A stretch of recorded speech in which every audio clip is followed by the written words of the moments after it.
में किस राज्य का हाई कोर्ट नैनीताल से हल्द्वानी में शिफ्ट किया जाएगा? तो हाल ही में उत्तराखंड राज्य का हाई कोर्ट नैनीताल से हल्द्वानी में शिफ्ट किया जाएगा। तो यूनाइटेड किंगडम नहीं, उत्तराखंड मंत्रिमंडल ने उत्तराखंड हाई कोर्ट को नैनीताल से हल्द्वानी ट्रांसफ़र किए जाने के प्रस्ताव को मंजूरी दे दी और हाल ही में उत्तराखंड राज्य का हाई कोर्ट नैनीताल से हल्द्वानी में शिफ्ट किया जाएगा। और दोस्तों, हाल ही में केरल हाई कोर्ट बना था भारत का पहला पेपरलेस हाई कोर्ट और वर्चुअल कोर्ट के ज़रिए यह अदालतों में सुनवाई करने वाला पहला राज्य उत्तर प्रदेश बना था। भारत के पहले डिजिटल जस्टिस क्लॉक का उद्घाटन गुजरात हाईकोर्ट में किया गया और हाल ही में भारत की पहली डिजिटल लोक अदालत राजस्थान में शुरू की गई थी।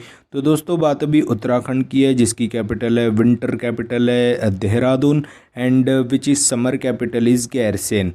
और here's chief minister is Pushkar Singh Dhami ji, governor है गुरमीत सिंह जी और 5 लोगों को अभी उत्तराखंड गौरव सम्मान दिया जाएगा।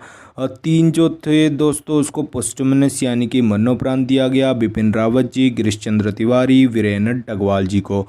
और अजीत डोभाल हमारे नेशनल सिक्योरिटी चीफ एडवाइज़र है और प्रसून जोशी जी, यह इन 5 लोगों को उत्तराखंड गौरव सम्मान से सम्मानित किया गया। हाल ही में भारत का पहला वन चिकित्सा केंद्र उत्तराखंड में ही शुरू किया गया था और हाल ही में प्रसून जोशी को उत्तराखंड के ब्रांड एम्बेसडर के रूप में चुना गया था। सीएम लखपति दीदी योजना को शुरू किया गया था।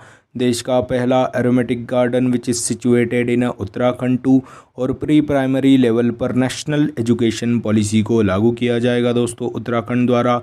और दोस्तों, हाल ही में उत्तराखंड के ओली में यूएस इंडिया के बीच युद्धाभ्यास नामक एक्सरसाइज का आयोजन किया गया। राज्य के सभी गांवों में एक एक गांव संस्कृत गांव डेवलप करेंगे ऐसा भी मानना था और Sanskrit which is official language of Uttarakhand. और नॉन वेजिटेरियन प्लांट भी अभी अभी यहाँ पे ही उत्तराखंड में ही स्थापित किया गया था। देवस्थल में लिक्विड मिरर टेलीस्कोप को डेवलप किया गया था और भारत की सबसे बड़ी ओपन एयर फर्नरी भी रानीखेत में शुरू की गई थी। और दोस्तों, हाल ही में हरेला उत्सव तो दोस्तों वहाँ पे होता है उत्तराखंड में और हरेली त्यौहार होता है दोस्तों वहाँ पे छत्तीसगढ़ में। तो दोस्तों, हाल ही में उत्तराखंड राज्य का हाई कोर्ट नैनीताल से हल्द्वानी में शिफ्ट किया जाएगा। दोस्तों, नेक्स्ट पे चलते हैं। तो दोस्तों, हाल ही में एक जिला एक खेल योजना किस राज्य सरकार ने शुरू की? तो हाल ही में एक जिला एक खेल योजना उत्तर प्रदेश राज्य सरकार ने शुरू की गई थी। तो दोस्तों, वन डिस्ट्रिक्ट वन प्रोडक्ट योजना के तर्ज पर on the verge of one district one product योजना स्कीम एक जिला एक खेल योजना को शुरू किया गया है दोस्तों उत्तर प्रदेश ने। और दोस्तों, इस योजना के तहत यूपी के हर जिले में खेलो इंडिया सेंटर की स्थापना की जाएगी। स्थानिक प्रतिभाओं का पोषण करना और उन्हें नेशनल और इंटरनेशनल चैंपियनशिप के लिए ट्रेनिंग देना, यह उद्देश्य है दोस्तों एक जिला एक खेल योजना का। तो यूपी के वन डिस्ट्रिक्ट वन प्रोडक्ट योजना के ब्रांड एम्बेसडर आप सभी को पता है कंगना रनौत जी है। और हाल ही में वन स्टेशन वन प्रोडक्ट योजना साउथ सेंट्रल रेलवे ने शुरू की। खेलो इंडिया यूथ गेम्स और खेलो इंडिया यूनिवर्सिटी गेम्स काफ़ी इम्पोर्टेंट है। तो हाल ही में चौथा खेलो इंडिया यूथ गेम्स का आयोजन हरियाणा में किया गया जिसका मस्कट है दोस्तों धाकड़ और जिसका 5वां एडिशन होगा दोस्तों मध्य प्रदेश में। और खेलो इंडिया यूनिवर्सिटी गेम्स का दूसरा एडिशन बेंगलोर में हुआ था, तीसरा एडिशन यूपी में होगा। और अभी 36वें नेशनल गेम्स गुजरात में होंगे, 37वें नेशनल गेम्स गोवा में होंगे और हाल ही में 29 अगस्त को नेशनल स्पोर्ट्स डे के रूप में मनाया गया। और 2022 का मेजर ध्यानचंद खेल रत्न अवार्ड अचंता शरद कमल जी को दिया गया जो कि एक टेबल टेनिस प्लेयर है फ्रॉम तमिलनाडु चेन्नई। तो दोस्तों, बात अभी यूपी की है। यहाँ की राजधानी है दोस्तों लखनऊ। यहाँ पे सिडबी और प्यारा बैडमिंटन एकेडमी बनेगी और यहाँ के चीफ मिनिस्टर है आदित्य योगीनाथ। और यहाँ पे ही लखनऊ में ही ब्रह्मोस मैन्युफैक्चरिंग प्लांट का भी हेडक्वार्टर है। और दोस्तों, हाल ही में योगी आदित्यनाथ जी पे the monk who transformed UP नामक पुस्तक को भी लिखा था शांतनु गुप्ता जी ने। यहाँ के गवर्नर है आनंदीबेन पटेल। दुनिया का सबसे लंबा रिवर क्रूज अभी यूपी के वाराणसी से असम के डिब्रूगढ़ के बीच में शुरू हुआ जिसका नाम है गंगा विलास। और देश का पहला डबल डेकर एक्सप्रेसवे नोएडा में बनेगा। पीएम गति शक्ति मल्टी मॉडल जलमार्ग समिट का आयोजन वाराणसी में किया गया। वडोदरा के रेल यूनिवर्सिटी का नाम गतिशक्ति यूनिवर्सिटी कर दिया गया था और गतिशक्ति पोर्टल को लॉन्च करने वाला पहला राज्य गुजरात बना था। और दोस्तों हाल ही में सेमीकंडक्टर SCO यानी कि शंघाई कॉरपोरेशन ऑर्गेनाइजेशन की पहली कल्चरल और टूरिज्म कैपिटल वाराणसी बनी थी एक साल यानी कि 2023 के लिए। और दोस्तों रोपवे सेवाओं को पब्लिक सेक्टर में यूज़ करने वाला पहला शहर वाराणसी बन गया था। और देश का 33वां और यूपी का दूसरा एलिफेंट रिजर्व तराइव एलिफेंट रिजर्व यह भी यूपी में ही स्थापित है। और नॉर्थ इंडिया का पहला डेटा सेंटर नोएडा में किया गया। और यूपी सरकार ने 2041 तक वृंदावन को net zero carbon emission destination बनाएगा ऐसा भी लक्ष्य रखा था। तो हाल ही में एक जिला एक खेल योजना उत्तर प्रदेश राज्य ने शुरू की गई है। दोस्तों नेक्स्ट पे चलते हैं। तो हाल ही में ब्रेव हार्ट्स ऑफ इंडिया नामक पुस्तक को किसने लिखा? तो हाल ही में विक्रम संपत जी ने ब्रेव हार्ट्स ऑफ इंडिया नामक पुस्तक को लिखा। तो brave hearts of India vignettes from Indian history नामक पुस्तक को विक्रम संपत जी ने लिखा है दोस्तों। और दोस्तों हाल ही में शशि थरूर जी जो कि एक कांग्रेस के विधायक है, उन्होंने हाल ही में अम्बेडकर लाइफ नामक किताब लिखने की घोषणा की थी जो कि 2023 में लॉन्च करेंगे शशि थरूर जी। और हाल ही में फियरलेस गवर्नेंस नामक पुस्तक को किरण बेदी जी ने लिखा। क्वीन ऑफ फायर नामक पुस्तक को देविका रंगाचारी जी ने लिखा। तो हाल ही में brave hearts of India vignettes from Indian history नामक पुस्तक को विक्रम संपत जी ने लिखा है। दोस्तों नेक्स्ट पेज चलते हैं। तो दोस्तों हाल ही में एशियन जूनियर बैडमिंटन चैंपियनशिप में मेडल जीतने वाली पहली भारतीय अंडर 17 शटलर कौन बन गई?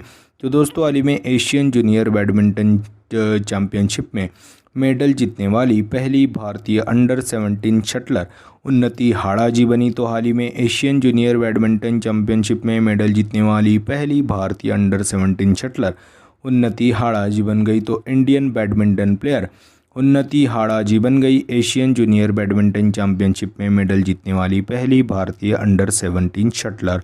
तो वुमेन सिंगल्स में सिल्वर मेडल जीता है।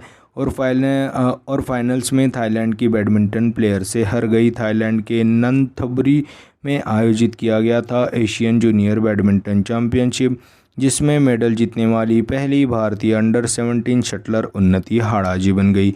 और हाल ही में weight lifter Harshada Sharad Garud ji international weight lifting federation junior world weight lifting championship में गोल्ड जीतने वाली पहली भारतीय बनी थी। और हाल ही में एशियन कप टेबल टेनिस में मेडल जीतने वाली पहली भारतीय महिला बनी थी दोस्तों मणिका बत्रा जी, ब्रॉन्ज मेडल जीता था उन्होंने। और दोस्तों हाल ही में टेबल टेनिस प्लेयर है दोस्तों अचंता शरत कमल, इनको हाल ही में मेजर ध्यानचंद खेल रत्न पुरस्कार से भी सम्मानित किया गया। वह चेन्नई तमिलनाडु से बिलोंग करते हैं। और पैरा वर्ल्ड आर्चरी चैंपियनशिप में सिल्वर मेडल जीता था पूजा चातियान ने।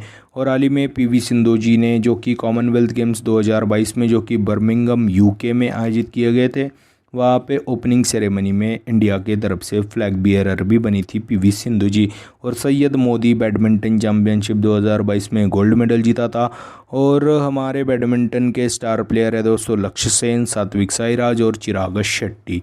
और हाल ही में एशियन जूनियर बैडमिंटन चैंपियनशिप 2022 में विच इज़ ऑर्गेनाइज्ड इन दिसंबर 2022, उसमें मेडल जीतने वाली पहली भारतीय अंडर 17 शटलर उन्नति हाड़ा जी बन गई दोस्तों। नेक्स्ट पे चलते हैं। तो हाल ही में किस राज्य के CM ने विकलांग व्यक्तियों के लिए एक अलग विभाग स्थापित करने की घोषणा की? तो हाल ही में महाराष्ट्र राज्य के CM ने जो कि महाराष्ट्र राज्य के CM है एकनाथ शिंदे जी ने विकलांग व्यक्तियों के लिए एक अलग डिपार्टमेंट विभाग स्थापित करने की घोषणा की। तो राज्य के विकलांग व्यक्तियों के कल्याण के लिए 1143 यानी कि 1143 करोड़ रुपए के साथ एक अलग विभाग स्थापित किया गया। और महाराष्ट्र दिव्यांग लोगों के लिए डिपार्टमेंट बनाने वाला पहला राज्य बन गया। और विकलांग लोगों का इंटरनेशनल डे अभी 3 दिसंबर को ही मनाया गया दोस्तों। तो उसी के बेसिस पे on the verge of international day for disabled person Maharashtra राज्य के CM एकनाथ शिंदे जी ने विकलांग व्यक्तियों के लिए एक अलग विभाग स्थापित करने की घोषणा की। और दोस्तों हाल ही में विकलांग लोगों के लिए भारत का पहला artificial intelligence based job platform Swarajability को लॉन्च किया गया IIT हैदराबाद ने। और हाल ही में IIT मद्रास ने विकलांग लोगों के लिए भारत का पहला स्वदेशी मोटर चलित व्हीलचेयर नियो बोल्ट को बनाया। हाल ही में दुनिया के पहले विकलांग अंतरिक्ष यात्री जॉन जी थे, वह एक ब्रिटिश पैरा रनर है। और यूरोपियन स्पेस एजेंसी भेजेंगी स्पेस में दोस्तों दुनिया के पहले विकलांग अंतरिक्ष यात्री को। और हाल ही में भारत में ही होगा ब्लाइंड T20 वर्ल्ड कप 2022 का आयोजन। तो हाल ही में महाराष्ट्र राज्य के सीएम ने विकलांग व्यक्तियों के लिए एक अलग डिपार्टमेंट बनाने की घोषणा की है दोस्तों। नेक्स्ट पेज चलते हैं। तो दोस्तों हाल ही में किस बैंक ने ग्लोबल बैंकिंग समिट 2022 में इंडियन सेगमेंट के लिए bankers bank of the year award 2022 को जीता? तो हाल ही में कैनरा बैंक ने ग्लोबल बैंकिंग समिट में इंडियन सेगमेंट के लिए bankers bank of the year award 2022 को जीता। तो ग्लोबल बैंकिंग समिट का आयोजन लंदन में आयोजित किया गया था। उसमें bankers bank of the year 2022 का सम्मान जीता कैनरा बैंक ने, जिसकी स्थापना 1 जुलाई 1906 को हुई थी, जिसका हेडक्वार्टर बेंगलुरु में है, जिसके MD CEO LV Prabhakar ji. तो हाल ही में कैनरा बैंक ने ग्लोबल बैंकिंग समिट जो कि लंदन में आयोजित किया गया था, उसमें इंडियन सेगमेंट के लिए bankers bank of the year award 2022 को जीता। और हाल ही में HDFC बैंक ने भारत की पहली इलेक्ट्रॉनिक बैंक गारंटी को जारी किया गया था। केरल के कोझिकोड में ऑल वुमेन ऑपरेटेड ब्रांच का भी निर्माण किया। विजिल आंटी अभियान को भी शुरू किया गया। और हाल ही में HDFC बैंक यह क्रेडिट कार्ड बेचने में टॉप पे थी। तो state bank of India debit card में टॉप पे रही। और SBI ने हाल ही में उत्सव फिक्स डिपॉजिट स्कीम को शुरू किया गया। फेडरल बैंक ने हाल ही में नए टैक्स प्लेटफॉर्म में लिस्टेड होने वाला पहला पेमेंट गेटवे भी बना था दोस्तों फेडरल बैंक। तो हाल ही में कैनरा बैंक ने ग्लोबल बैंकिंग समिट जो कि लंदन में आयोजित किया गया था, उसमें bankers bank of the year award 2022 को जीता है दोस्तों। नेक्स्ट पेज चलते हैं। तो दोस्तों हाल ही में नेशनल बायोडाइवर्सिटी कमीशन के अध्यक्ष के रूप में किसे चुना गया? तो हाल ही में C अचलेंद्र रेड्डी जी को नेशनल बायोडाइवर्सिटी कमीशन के अध्यक्ष के रूप में चुना गया। तो हाल ही में नेशनल बायोडाइवर्सिटी कमीशन यानी कि जैव विविधता राष्ट्रीय जैव विविधता आयोग के अध्यक्ष के रूप में C अचलेंद्र रेड्डी जी को नियुक्त किया गया। और दोस्तों ऐसे ही हाल ही में राष्ट्रीय पिछड़ा वर्ग आयोग कमीशन के अध्यक्ष अभी हंसराज गंगाराम अहिर जी को चुना गया। नेशनल मॉन्यूमेंट कमीशन के अध्यक्ष किशोर कुमार बसा जी को नियुक्त किया गया। नेशनल स्टैटिस्टिक्स कमीशन के अध्यक्ष राजीव लक्ष्मण जी को चुना गया। और हाल ही में बायोडाइवर्सिटी रजिस्टर पाने वाला पहला मेट्रो शहर कोलकाता बन गया। और हाल ही में फादर ऑफ बायोडाइवर्सिटी कहे जाने वाले E.O. विल्सन जी को सम्मानित किया गया। और हाल ही में अमेज़ॉन के जंगल सबसे बड़ा बायोडाइवर्सिटी एरिया है पूरे वर्ल्ड में। और इंटरनेशनल बायोडाइवर्सिटी डे अपन 22 मई को मनाते हैं। तो हाल ही में नेशनल बायोडाइवर्सिटी कमीशन के अध्यक्ष के रूप में C अचलेंद्र रेड्डी जी को हाल ही में नियुक्त किया गया है दोस्तों। तो दोस्तों यह थे 7 और 8 दिसंबर 2022 के महत्वपूर्ण करंट अफेयर। तो दोस्तों कल के वीडियो में पूछा गया प्रश्न क्या था? तो दोस्तों हाल ही में पहला सिलहट सिलचर महोत्सव का आयोजन कौन से राज्य में किया गया? यह कल का क्वेश्चन था। तो उसका आंसर है दोस्तों हाल ही में भारत का पहला सिलहट सिलचर महोत्सव का आयोजन असम राज्य में किया गया। तो भारत बांग्लादेश के पड़ोसी क्षेत्रों के बीच में कल्चरल रिलेशंस को बढ़ाने के लिए 2 दिसंबर 2022 में असम की बराक घाटी में पहला सिलहट सिलचर महोत्सव का आयोजन किया गया। दोनों देशों के बीच में द्विपक्षीय संबंधों को बढ़ावा देना इस फेस्टिवल का मुख्य उद्देश्य था दोस्तों।